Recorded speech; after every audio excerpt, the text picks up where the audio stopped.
8 जुलाई को विधानसभा का विशेष सत्र है और हेमंत सोरेन सदन में विश्वास मत को पेश करेंगे। महागठबंधन के पास बहुमत का आंकड़ा है। कांग्रेस ने कहा विश्वास मत के बाद मंत्रिमंडल का विस्तार होगा। वर्तमान में विधानसभा का अंकगणित इंडिया अलायंस के पास 46 विधायक है, इंडी के पास 26 विधायक है और वही अन्य के पास 2 विधायक है। वर्तमान में 76 निर्वाचित विधायकों की विधानसभा है, तो विश्वास मत जीतने के लिए 39 विधायकों का समर्थन चाहिए। सत्ताधारी दल के पास 46 विधायकों का समर्थन है, जेएमएम के पास 27 विधायक, जबकि कांग्रेस के पास 17 विधायक है। आरजेडी और सीपीआई माले के पास एक विधायकों का समर्थन है।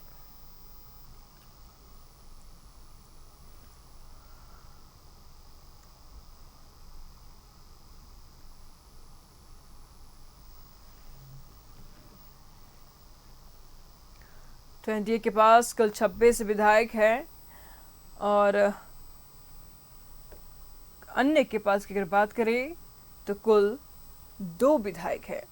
विधानसभा चुनाव नजदीक है तो आंकड़ों का आकलन भी यहां पर शुरू हो गया है। वर्तमान में 76 निर्वाचित विधायकों की विधानसभा है झारखंड में और विश्वास मत जीतने के लिए तकरीबन 39 विधायकों का समर्थन चाहिए। झारखंड में एक बार फिर से नेतृत्व परिवर्तन हुआ है। हेमंत सोरेन 8 जुलाई को सदन में बहुमत साबित करेंगे। संख्या बल को देखते हुए ये ज्यादा मुश्किल नहीं लग रहा है, लेकिन मुश्किल मंत्रियों के चयन में दिख रही है।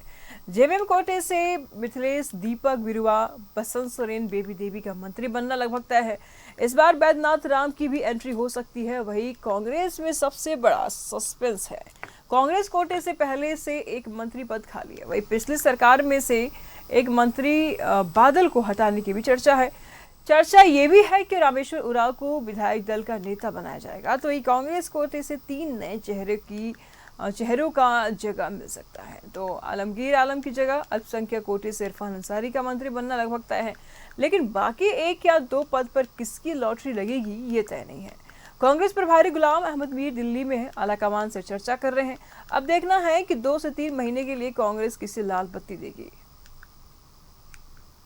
तो कांग्रेस कोटे में कौन बनेगा मंत्री ये अभी आलाकमान तय करेगा, लेकिन कयासों का बसाकर में दिल्ली में आलाकमान से चर्चा कर रहे हैं। प्रदेश प्रभारी कांग्रेस कोटे से इरफान अंसारी का मंत्री बनना लगभग तय बताया जा रहा है। बादल को ड्रॉप करने पर जगह मिलेगी। वही रामेश्वर उरांव को विधायक दल का नेता बनाए जाने की भी खबर सामने आ रही है। कांग्रेस से 2-3 चेहरों को लाल बत्ती मिल सकती है। तो बसंत सोरेन, बेबी देवी मंत्री बनना लगभग तय है। इस बार बैद्यनाथ राम की भी एंट्री हो सकती है। वही कांग्रेस में सबसे बड़ा सस्पेंस है। कांग्रेस कोटे से पहले से एक मंत्री पद खाली है। वही पिछली सरकार में एक मंत्री बादल को हटाने की भी चर्चाएं हैं।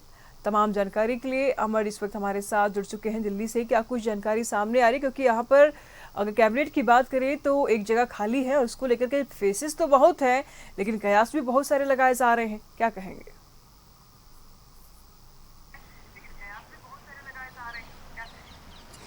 बिल्कुल आपने सही कहा कि जब तक कोई फैसला नहीं हो जाता तब तक इस पर कहना थोड़ा सा ये होगा। लेकिन जो सोर्सेस की खबरें ये आ रही है कि उसका कहना ये है कि जो सोमवार को जो मंत्रिमंडल का विस्तार होगा, क्योंकि चंपई सोरेन के हटने के बाद, हेमंत सोरेन के बनने के बाद उनकी शक्ति परीक्षण भी होगा और ये भी कहा जा रहा है कि वो अपने शक्ति का जो है इस्तेमाल करेंगे और अपने जो उनके विधायक उनके साथ में हैं उनकी बात वो करेंगे। लेकिन कांग्रेस का ये भी कहना है कि इसी के साथ में कांग्रेस के जो खाली पड़े हुए मंत्री जो पद खाली हुआ है तो उसमें तो एक जाना ही है, क्योंकि अगर आप देखें तो कांग्रेस पार्टी का जो आलमगीर आलम को जेल जाने के बाद जो वो पद खाली हो गया था मंत्रिमंडल में, अब 3 ही मंत्री हैं कांग्रेस पार्टी में। तो कांग्रेस ये कह रही है कि एक मंत्री का बनना तो तय है और चाहे वो इरफान अंसारी को बनाए, क्योंकि इरफान अंसारी ही उस कोटे से आते हैं।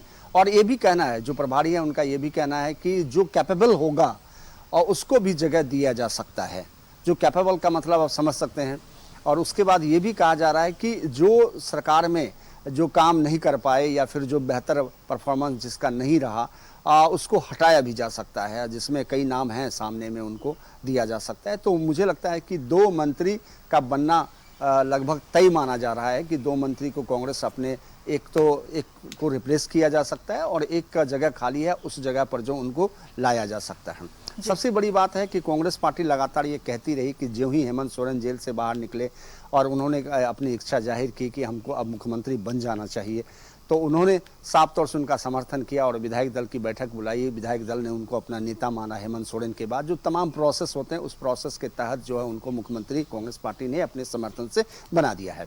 अब ये कहा जा रहा है कि सोमवार का शक्ति परीक्षण होगा, अपना शक्ति का मुजाहिरा करेंगे हेमंत सोरेन कि उनके पास जो है जो जादुई आंकड़े होने चाहिए सरकार बनाने के लिए, खास करके झारखंड में, तो वो जादुई आंकड़े उनके पास हैं। उन तमाम लोगों के नाम जाएंगे और उनके कैबिनेट का जब विस्तार होगा उस विस्तार में कहा जा रहा है कि नए लोगों को, हेमंत सोरेन के भी पार्टी के, जेएमएम के पार्टी के भी नए चेहरे आ सकते हैं, उसमें जगह दिए जा सकते हैं। और कांग्रेस का एक पद खाली है तो अब कांग्रेस का एक तो बढ़ने की बात कही जा रही है, एक और को जगह मिल सकता है क्योंकि कोटा 12 का है और अभी 11 मंत्री ही हैं। तो सवाल उठता है कि आखिर ये जो होगा वो कौन होगा। कहा जा रहा है कि जो कैपेबल होगा, बार बार ये कहा जा रहा है कांग्रेस पार्टी की ओर से, जो कैपेबल होगा उनको जगह दिया जा सकता है, उनको बनाए जा सकते हैं। तो कैपेबल कांग्रेस पार्टी को तय करनी है कि उनके पास जो कैपेबल नेता कौन है। क्या एडजस्ट किया जा सकता है आपको प्रदीप यादव को, क्या एडजस्ट किया जा सकता है महंगामा के विधायिका दीपिका को, क्या एडजस्ट किया जा सकता है अनूप सिंह को, क्या एडजस्ट किया जा सकता है। तो ये जो कैपेबल की बात कही जा रही है, तो कांग्रेस आला कमान के सामने उनके पास जो कैपेबल नेता है वो कौन है, इसकी छानबीन चल रही है। और ये कहा जा रहा है कि ये 3 नाम जो मैंने आपको बताया, इसी 3 नाम में से एक कैपेबल में को जगह दी जा सकती है। जी, नजर बना रखिएगा अमर, लगातार हम आपसे अपडेट लेते रहेंगे। फिलहाल शुक्रिया आपका इन तमाम जानकारियों के लिए।